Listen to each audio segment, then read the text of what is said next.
السلام علیکم ورحمۃ اللہ وبرکاتہ۔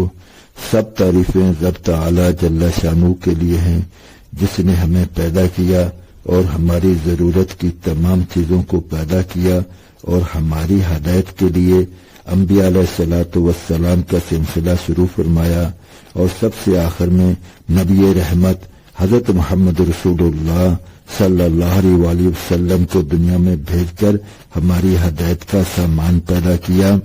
لاکھوں کروڑوں اربوں کھربوں اور لا تعداد اور لا محدود درود و سلام علی محمد وعلی آلہ واصحابہ وازواجہ وبناتہ وبارک وسلم۔ آج ہماری گفتگو کا موضوع ہے کہ دعائیں بے اثر کیوں رہتی ہیں۔ ابراہیم بن ادہم ایک بار بصرہ کے بازاروں سے گزرے تو لوگ ان کے گرد جمع ہو گئے اور کہنے لگے، اے ابو اسحاق، اللہ تعالی جل شانہ اپنی کتاب میں فرماتے ہیں، مجھ سے دعا کرو میں قبول کروں گا، لیکن ہم کافی عرصے سے دعا کر رہے ہیں اور وہ قبول نہیں ہو رہی۔ ابراہیم بن ادہم نے جواب دیا، اے بصرہ کے لوگوں، تمہارے دل 10 چیزوں کی وجہ سے مر چکے ہیں۔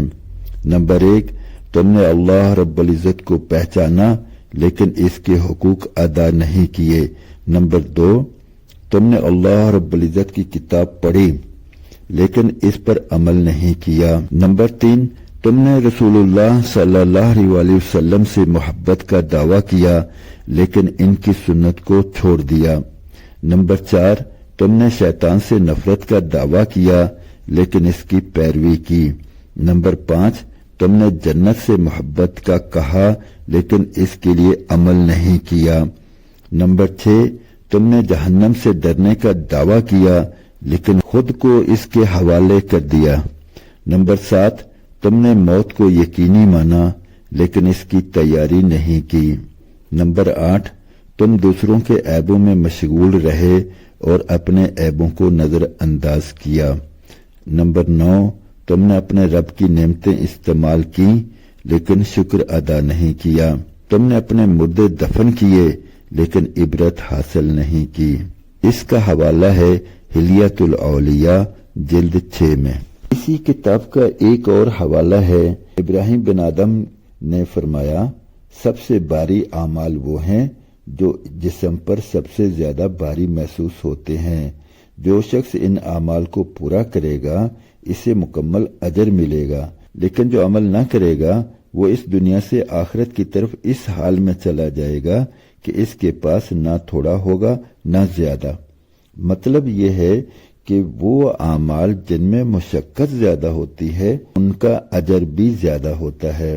اسی کتاب میں ہی ایک اور حوالہ ہے، ابراہیم بن ادہم رحمۃ اللہ علیہ فرماتے ہیں، جو حق کے ساتھ کھڑا رہے گا وہ کبھی تنہا نہیں ہوگا اور لوگوں کی تعداد کبھی باطل کو تقویت نہیں دے سکتی۔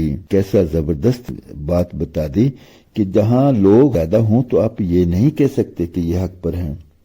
حق وہ ہے جو رب تعالی جل شانہ کی طرف سے حضرت محمد رسول اللہ صلی اللہ علیہ وآلہ وسلم لے کر آئے ہیں۔ دراصل دین اسلام تو ہمیں عمل کی دعوت دیتا ہے، اگر ہم عمل کرتے جائیں گے تو آگے بڑھتے جائیں گے۔ یہ یاد رکھیں کہ باتوں سے تو صرف باتیں ہی پھیلتی ہیں، عمل سے پھیلتا ہے۔ اگر ہم عملی طور پر دین اسلام کو اختیار کر لیں گے تو دنیا کی ساری نعمتیں ہمارے قدموں میں آئیں گی، جیسا رب تعالی جل شانہ نے اس کا ظہور پہلے کر کے دکھایا۔ صحابہ اکرام دین کے لیے سب کچھ کرتے تھے تو رب تعالی جل شانہ نے دنیا کی ساری چیزیں ان کے پاؤں میں ڈال دی تھیں۔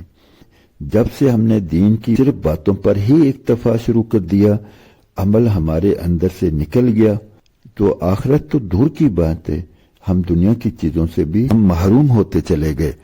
آج کوشش اس بات کی ہے کہ رب تعالی جل شانہ کی مدد کو حاصل کرنے کے لیے رب تعالی جل شانہ کا بھیجا ہوا اور نبی مکرم صلی اللہ علیہ وآلہ وسلم کا امت کو دیا ہوا دین جو ہے اس پر اپنی ذات سے عمل کریں، دوسروں کو عمل کے لیے تیار کریں۔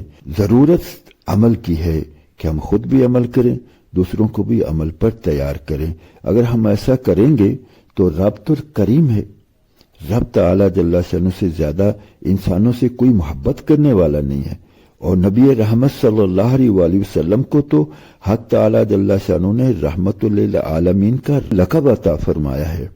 تو سوچیں کس قدر رحمت ملے گی اگر ہم ان کے بتائے ہوئے احکامات پر عمل کریں گے۔ ایسے ان باتوں کو اپنے دوست احباب عزیز و اقارب تک پہنچائیں، ان کو بھی عمل پر تیار کریں اور دوسروں کو عمل کرنے کے لیے ان کو کمر بستہ ہونے کی ترغیب دیں۔ اب تک کے لیے اتنا ہی، انشاءاللہ ملتے ہیں اگلی ویڈیو میں، تب تک کے لیے اللہ حافظ۔ السلام علیکم ورحمۃ اللہ وبرکاتہ۔